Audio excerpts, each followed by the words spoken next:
ধৈর্য এবং সহনশীলতার সাথে এই খেলা উপভোগ করছেন আইন শৃঙ্খলা রক্ষাকারী বাহিনী যারা আছেন তাদেরকে অভিনন্দন জানাচ্ছি। সেই সাথে জেলা প্রশাসন এবং উপজেলা প্রশাসনকে আমি অভিনন্দন জানাচ্ছি।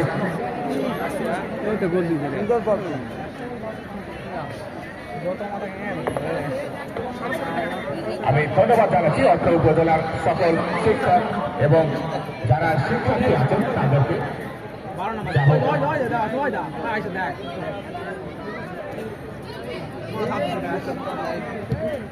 যা হোক তাসলিমা কিছু করে বাড়িয়েছেন। এবারে ওই সত্য যে ভিত রচনা করেছেন ওখানে রাত্রি, যা হোক কিন্তু রেফারি লতা সম্ভবত মৌখিকভাবে সতর্ক করে দেওয়া হলো।